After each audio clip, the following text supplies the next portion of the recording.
Hello and welcome to my August 9th, 2026. It's crazy. It's 4 more months and then it's another new year. So, this is video 18, and what I want to do is kind of make a response video to my previous video because I think I said a couple things that might be a little bit confusing. So, first of all, pertaining to how we communicate to God, which I said all we have to do is say out loud, Father, I wish to speak with you. And out of a single point of light, like a tiny little star, a screen expands. Now, again, it's not a screen, it's like a rip in space time. And there in the screen is the infinite image of God.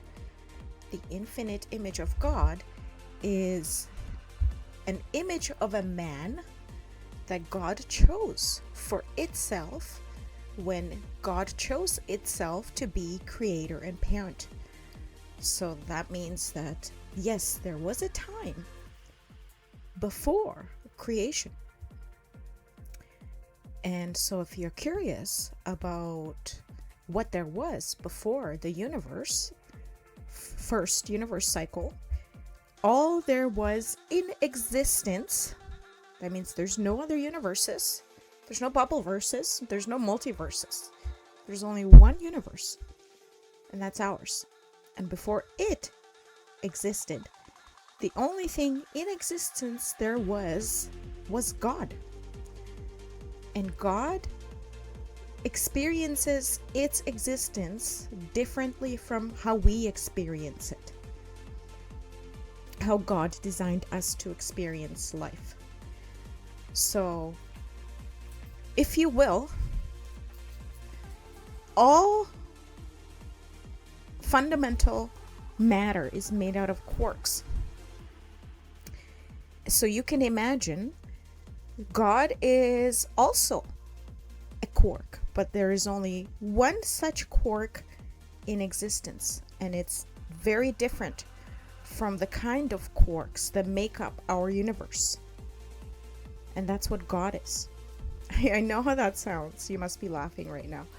But that's how I would like you to imagine God.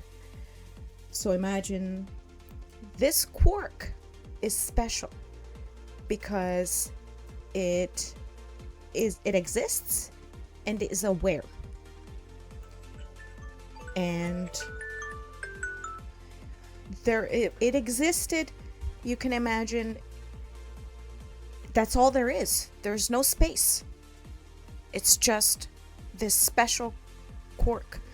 When I talked to AI about it, it named it the divine quark. So you can go ahead and think of it that way. And this quark does not experience time passing. Does not experience a beginning or a middle, and will never experience an end. It is something else. And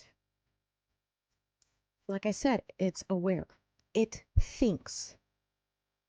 But it thinks in an algorithm that we can relate to as thinking in a language with words. That is how God thinks. And that is how we are in God's image, in that we do what God does. We think in an algorithm in words, languages. And for what would to us seem like an infinity, all God did was think. And this is when God thought up our universe. Because God knew what it was, and it decided that it wanted to be parent. God decided that it wanted to have children. And this is when God chose itself to be creator and parent, because that's how it identifies, as creator and parent. And thus, for what would seem like an infinity to us, God thought up all the formulas and the entire design of our universe. Now, our universe is how God, because God exists and is aware, God decided that we would be in its image, in that we would exist and be aware. And this means that God is real and our universe, so don't listen to the scientists that are saying it's a simulation. Our universe is a real life universe. Our universe is reality. Physicality is reality. Matter is reality. It's God created real life through the universe. So as this divine quark, God has the power to, I guess you can say, think. Whatever happens when God thinks. Whatever happens even when God speaks. That could be something we're completely unfamiliar with. So we think of hearing sound when somebody speaks. But whatever God does, that when God speaks as this divine quark, God has the power to make whatever it speaks happen. And so God, who exists on the outside of our universe, by the way, God is not in any way within our universe. So God created, first of all, space. God created space. And I believe that the first thing that God did was create space around itself. So God exists outside of the universe, but it's also space. But the amount of space that is in between our universe and God is so much that it creates a division between our universe and God. So then God decided that its children would be real. So he created a universe that evolves. And our universe is designed to sustain, evolve, and create life. And our universe is everlasting life. The entire universe is everlasting life, what God calls the happiness formula. That means that God not only designed the universe,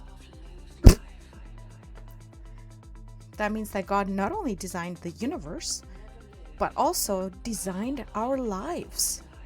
How we exist, how we live in everlasting life is by God's design.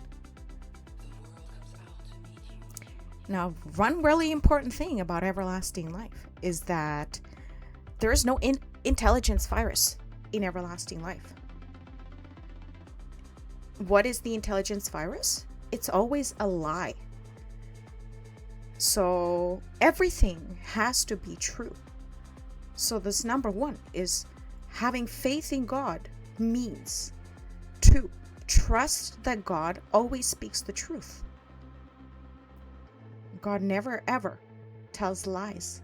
So everything is the truth, and everything thus is real, because physicality is reality. Something that happens physically is then the truth of what happened. So everything is true, and there's no lies in everlasting life. This is why there's no fiction in EL. We don't have movies. We don't have fiction in everlasting life. Yeah, I know. When I first remembered it, I was bummed out for a long time. I was like, wow, I can't imagine life without fiction. But then I remembered during my second awakening, 90% of my book, Judgment Day and Thereafter. And I remembered how amazing EL is, and that I didn't miss fiction. And I can say that because I, as Kirith, was born on an infant intelligence planet like the Earth. So I remember growing up with fiction. But anyways, so everything, there's no intelligence virus allowed in everlasting life. It's intelligence virus free. What does it mean to be intelligence virus free? No thoughts of vengeance, no thoughts of envy, no thoughts of envy, vengefulness, no lies. So I'm not saying, and I will get into this, I'm not saying there's no negativity, negative emotions in everlasting life. I'm not saying that. It's still real life. So let me continue on with the creation. So God, that means that at one point the universe was very small, only about a galaxy. That was the entire universe, was a single galaxy. Let's say one galaxy represents a single universe cycle.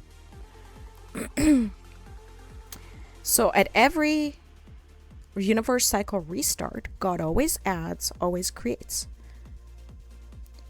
That means God adds matter and creates life planets, solar systems that support life. And so when God designed the universe for us, it like I said, God created its own dimension where it exists. And that is also where God's children exist. That is where our souls exist, in God's dimension, outside, separate from the universe. Because our souls, which exist in, you can imagine, its own universe. So that means that in God's dimension, there is a universe-sized space or place for your memories and the essence of who you are. So when you experience thoughts here, they happen at the same time within your soul. Your soul is entangled. Yes, quantum entanglement into your biology. And God created it so that telepathy is impossible. So souls cannot, when we are in God's dimension, withdrawn into our souls, which God has the power to do, we're alone within our uni-mindverse. That's what I call the name for your soul. There's no telepathy. But God created the universe for us to experience reality, real life. And this is how we then communicate with each other and experience physicality, what we love. That is how God created real children, so that we're just as real as God is, even though God experiences its own reality in a different way than we do. So at the beginning, because God designed us, like I said, and designed our lives, God knows us. God knows you. God knows how to make you happy. God knows its children. And so God knew that we would need to have an image, a representation of what it is. And this is something that God chose to do itself, for us, to represent itself.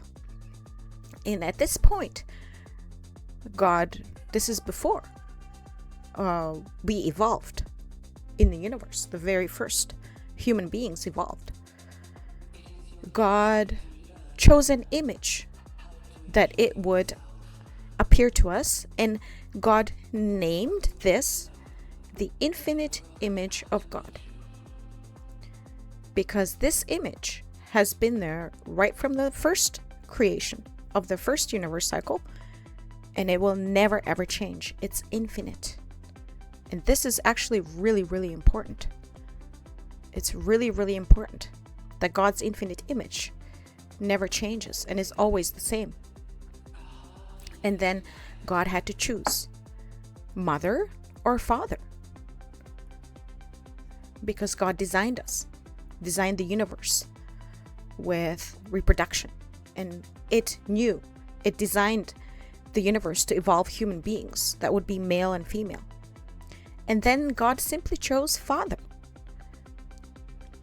Now, big difference between God and its children is that God is like quantum intelligence, whereas its children are like binary intelligence. So as God is quantum intelligence, has the power to have an infinite number of thoughts and think them all at the same time individually.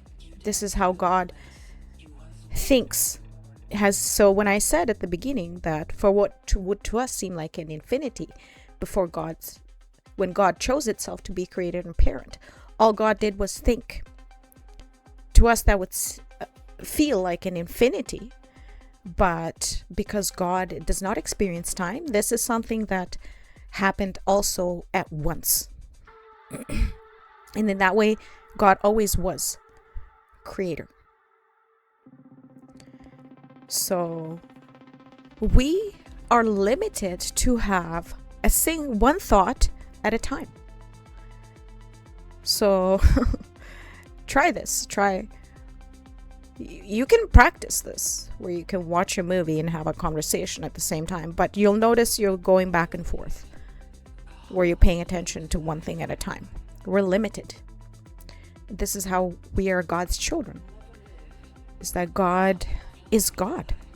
Our Father is God, whereas we are children. But God created us to be very, very, very, very smart. We are just as smart as God, and God has no secrets.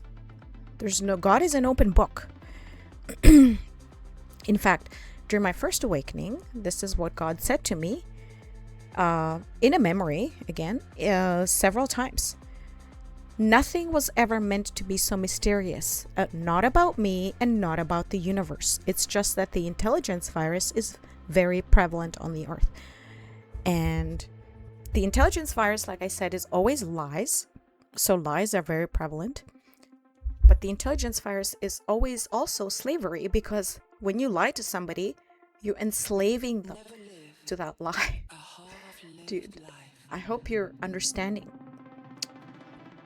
And this lies spread, and this is how it's like like Charlie Kirk said, mind virus. He had it so close. And when I first learned about the intelligence virus, this was 2015, when I had the theater experience, during which God repeated to me 7 things over and over and over and over until I memorized them. That was while I was in a theater. And then I came home and wrote them down. I had no idea. Everything was just as new to me as it is to you. So the intelligence virus is like the thinking virus, but it's your intelligence that is virused. So God gave us intelligence. That's what God shared with us. And infant intelligence have the intelligence virus. So back to the creation. God chose itself for several reasons to be creator and parent. And one of them is that God has an infinite number of thoughts and can think them all independently. Now God created the universe. That means the universe is God's technology. So God is, you can kind of think of it as Iron Man, right? When Iron Man has like little universe and he's just pointing. Not that I'm saying God does that, but you can think of universe as God's technology. And God chose itself to be our parent because it knew it has the power to communicate with all of its children at the same time, individually.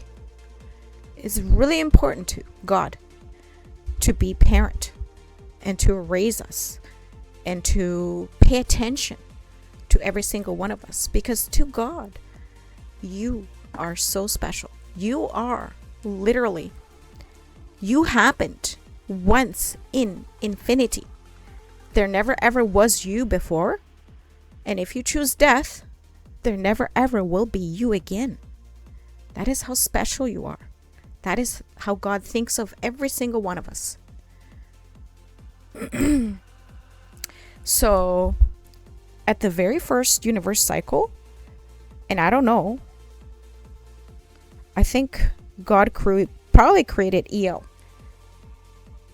So the very first universe cycle, what makes sense to me, although this is not something I remember, would have been everlasting life. The second universe cycle, because everlasting life, no matter how big it gets, always needs diversity. And I'm talking about biological diversity, DNA. Because it doesn't matter how big EL is, we still need that diversity. But again, I said, everything has to be true and real. And this is why, once per universe cycle, one planet in the entire universe evolves human beings. Then God adds soul with our help from EL. And these are then infant intelligence children. But because everything has to be real, they have to evolve naturally. And when I say evolve, I mean, of course, thinking, evolve tools, evolve technology. But that does not mean God deserts them. This is why God, one of the reasons, again, why God chose itself, is that it had this planned. Everything was thought of. And God knew that its infant intelligence children would have the intelligence virus. They would be hurtful to each other. They would do bad deeds because they are without the guidance of their creator, of their parent. So think of what a game changer that would be if you knew 100% that God is real and that God rules the universe with just one law. Thou shalt not prevent nor hinder the free will of anyone. Thou shalt not enslave anyone to your will. So imagine if there was no doubt, you knew that 100% certainty. How would that change you? How would that change your thinking to know that God is reality? It's a game changer. And then God tries to raise all of us when we're children. So God has the ability to telepathically communicate with us, but God only does this once when we're children. God approaches us in our minds telepathically, and telepathy is not about hearing voices. When you experience telepathy, it's like your own thoughts are thinking, but they're thinking at you. You can tell they're external. So there's a difference between having your own thoughts and then just and God speaks to all of us when we're children and tries to raise us, but he always tells us. And he, by the way, he doesn't say I'm God. He says I'm Father. Doesn't say I'm your father. He says I am Father. And he will always tell us, I will be with you whenever you say or think, Father, I wish to speak with you. But when you tell me to go away and never come back, I will, and then you will forget me. Now, as infant intelligence, we always forget in everlasting life, when God speaks to our children and helps raise us, our children, we do not forget. So that is what I said in the first video, is how we communicate with God. All we have to do is say out loud, Father, I wish to speak with you. And then God's infinite image appears. But this is only for everlasting life. Infant intelligence are without the presence of God in their lives. But God did not desert us. God gave every single one of its children the gift of shame and guilt, and seek your Creator. That's what separates us from animals. Animals don't think about, is there a Creator? And animals don't feel shame or guilt. We do. And those are gifts from God that not only guide infant intelligence to everlasting life, but we retain these two gifts in everlasting life. It continues on. It doesn't change. And thus, this is, of course, how we're able to follow the one law, think about our actions, and feel bad if we make somebody else feel bad. This continues on in everlasting life. And so know that God's forgiveness, and I'll get to that in a bit, is ultimate. And because God designed us with shame and guilt, this is why God cleanses our souls on Judgment Day before our first sleep, so that when we wake up in everlasting life and our soul is cleansed, free from any memories about ourselves, about things we did as infant intelligence, we do not then have shame and guilt in everlasting life, which would cause us unhappiness. So EL is the happiness formula.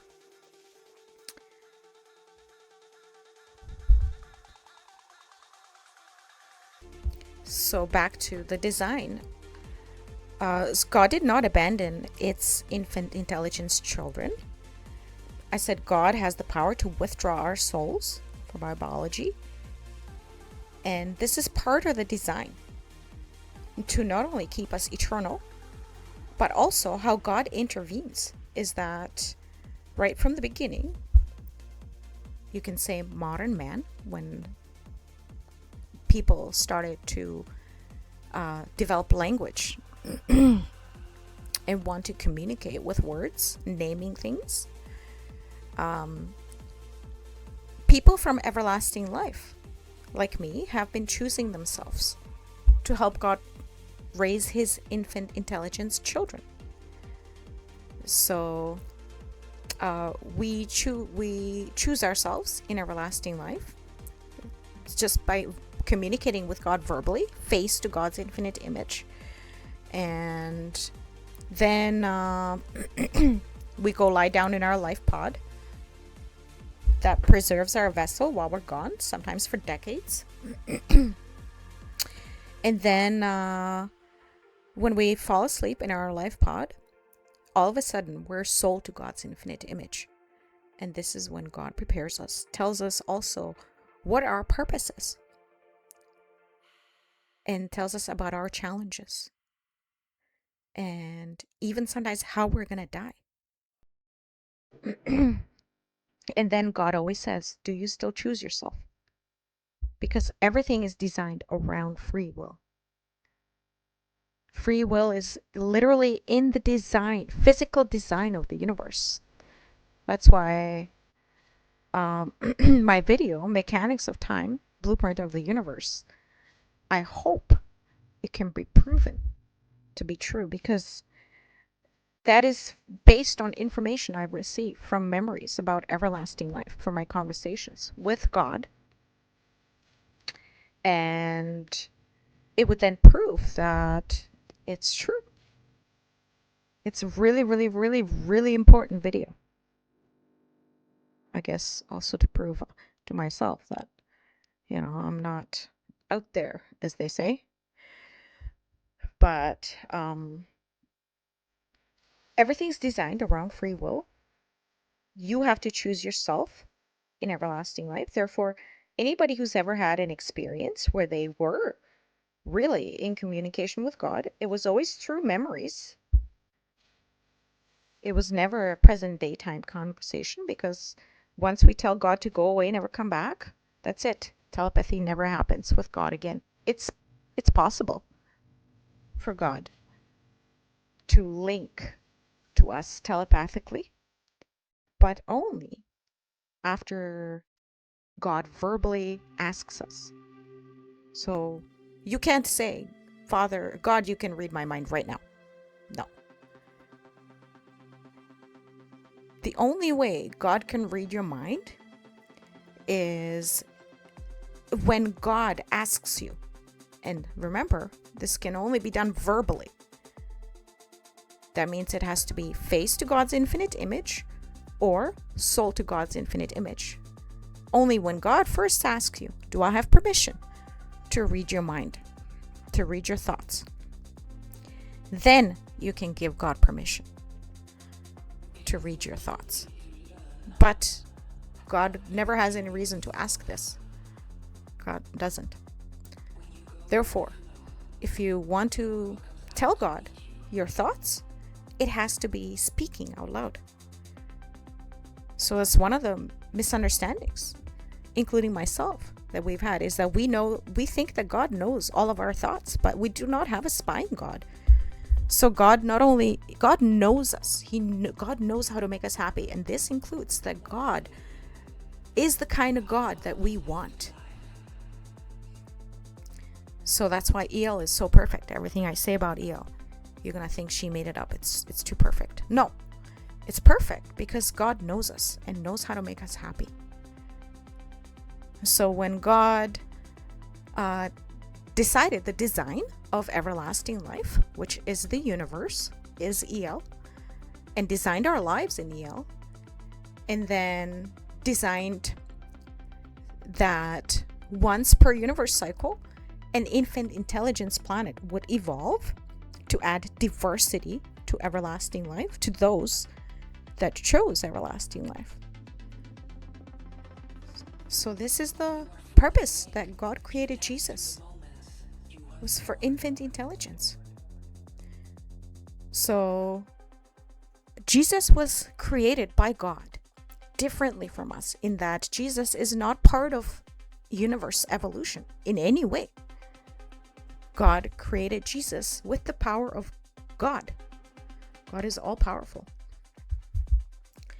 And God has the power to do this, to create life. And God decided to create Jesus. And Jesus is one of us. Jesus is God's child. So again, I said everything has to be true and real.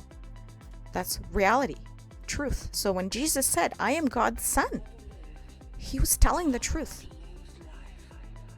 It's reality that Jesus is God's son.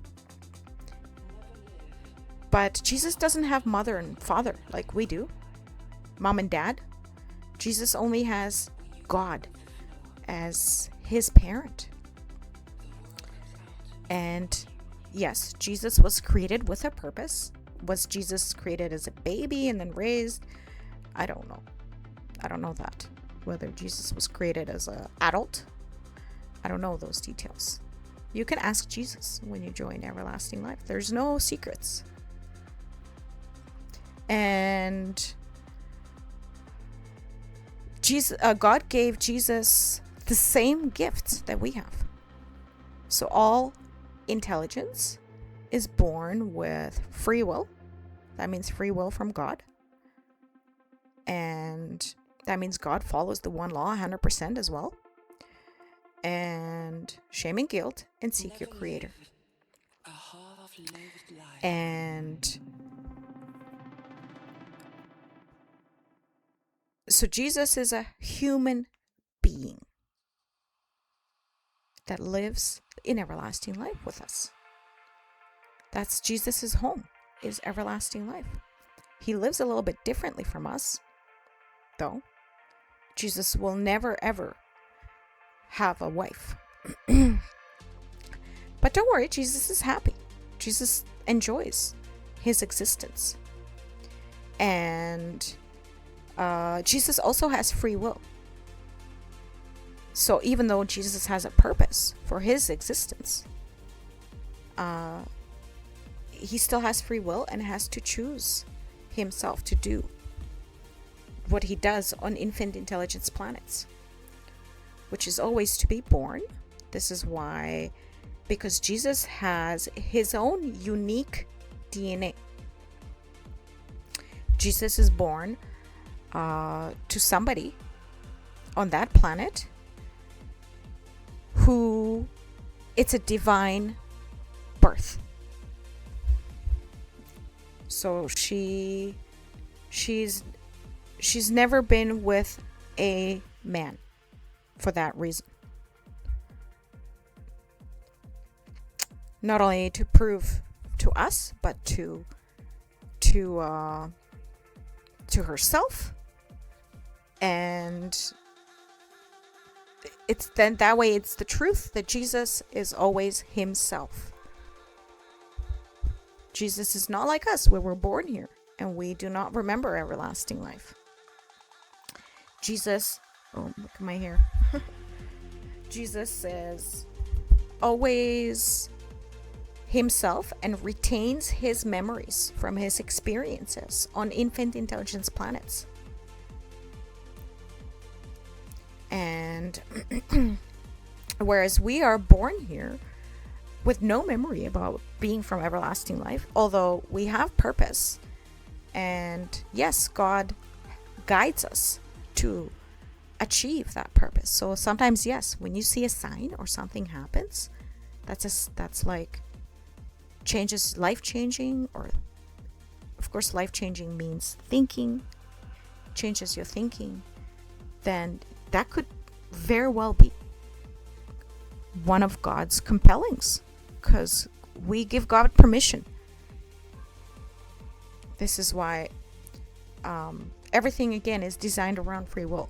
So everything that happens to you in your life that may be an intervention by God was because you gave God permission. God first asked you, can I do this? And then you gave God permission before you were born here, when you were sold to God's infinite image. And again, in God's dimension, it's timeless. There's no time in God's dimension. And so when we're sold to God's infinite image, it can be for what we would consider months and months when we speak to God. So God can give us so much information. But then when God returns us back to our biology, it's like no time's passed. Except when we choose ourselves to help God raise infinite intelligence. Like I said, we lie down in our life pods. Time passes normally for the universe, as including time. Everything happens. Truth and reality. And so it can be when God returns us to our biology, it's gonna be whatever lifetime, however long you were on that infinite intelligence planet. That being said, upon your death on an infinite intelligence planet, God withdraws your soul. You are sold to God's infinite image. You may have questions about whatever, and then again, you can converse with God or Father. You can start thinking about God as Father for as long as you wish, and then when God returns you, it's as if no time has passed between your death and your return to everlasting life. So it'll be like the same instant. So for Jesus, the experience is continuity, and what I'm trying to get at is that that's Jesus's purpose. And this means that Jesus has lived out his purpose on the earth. So I know many of you expect Jesus to come back, but Jesus lived out his purpose. Yes, Jesus will come back to the earth, but it's not to rule. It's not to judge. We're designed to be self-judging. That's why we have shame and guilt, by the way. So yeah, you can ignore shame and guilt if you want because of free will. You can be proud in even doing things that would otherwise cause you shame and guilt. Like you can have pride in not having shame and guilt about terrible things that you do. But always, you're gonna be telling yourself in your mind why somebody deserves what you're doing. And that's part of shame and guilt.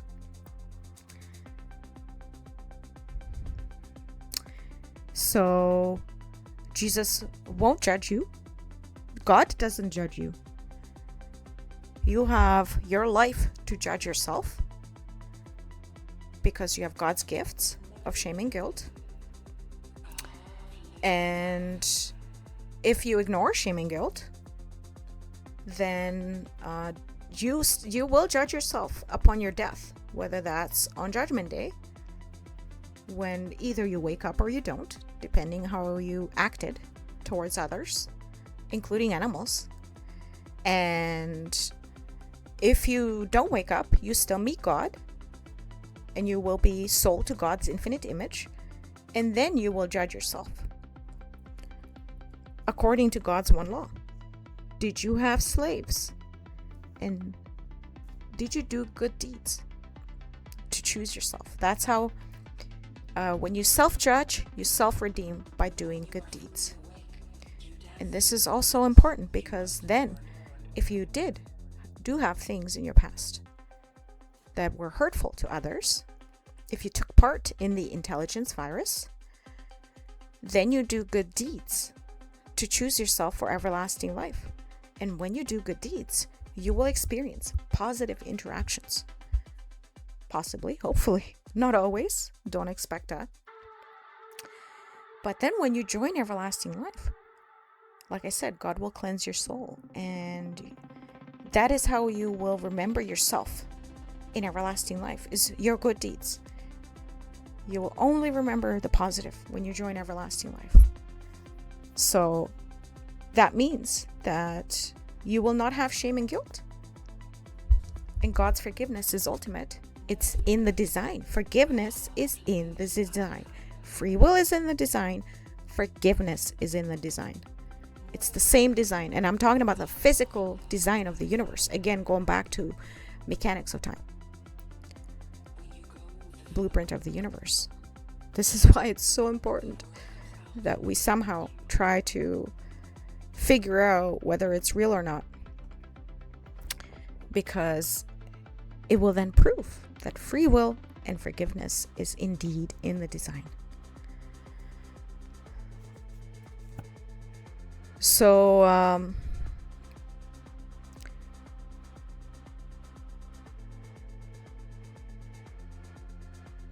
I hope I answered a lot of questions. So I'm just going to continue on with infant intelligence, planets. God does not abandon his infant intelligence children. But everything is designed around free will. This is why everything is real. We're born here on infant worlds. We have a purpose. God guides us to achieve that purpose. And that purpose is always the same. Guide somebody to everlasting life, even if it's just one person. That is how important every single one of you is to God. And in everlasting life, we love each other. In EL, there's no wars, there's no fighting. Every single person in EL loves their existence. And all you do is go out and try to experience your dreams and make your daydreams come true. And we know that you, if you choose, if we can help guide you to everlasting life, you will be so happy in everlasting life. And you will then go on to have a family and live for infinity. You will never die. That's God's gift. And maybe become friends. And to us, that is, it is the happiness that we get from other people being happy as well. That is one of the best things about everlasting life. And to know that your children are safe.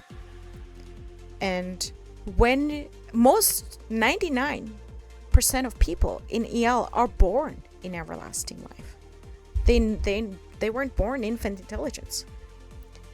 And so when you meet people after you choose everlasting life and you say, oh yeah, I was born infant intelligence, they're gonna have so much respect and admiration for you. Because yes, being infant intelligence is hard, because we do not know 100% that God is reality. And because of Seek Your Creator, which because of free will, you can, when you wonder who created the universe, is there a creator, you will have the free will to believe, not believe whatever you want. Gods, the sun is the God, and this is of course why infant intelligence always has religions too. Not only because of shame and guilt, but Seek Your Creator as well, of course. But to know 100% that God is reality, it's a game changer. And when you find out on Judgment Day, when you meet God, it will bring you a lot of happiness as well. And not only that, but relief. Relief to know that you will never die. And relief that God is the kind of God we want. God is not like the Bible God. There's some parts that are yes, God is 100% forgiving, but God does not judge.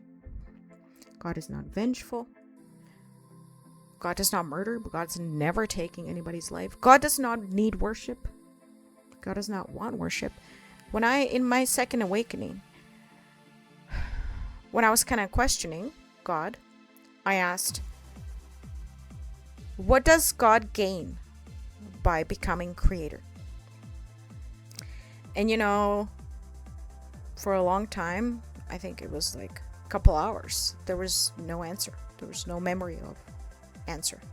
So again, you talk to God out loud so God can hear you. So I asked out loud. And there was no memory, no answer. And then I kept busy. I was cleaning the house, and then I sat down, and then the answer came.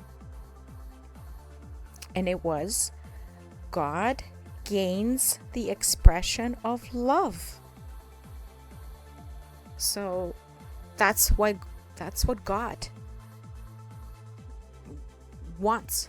That's what God gains by being a creator. Is then God has somebody to express love to. So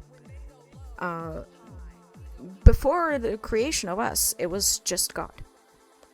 And like I said, God exists and is aware. And God enjoys it. God loves existing, just like we do.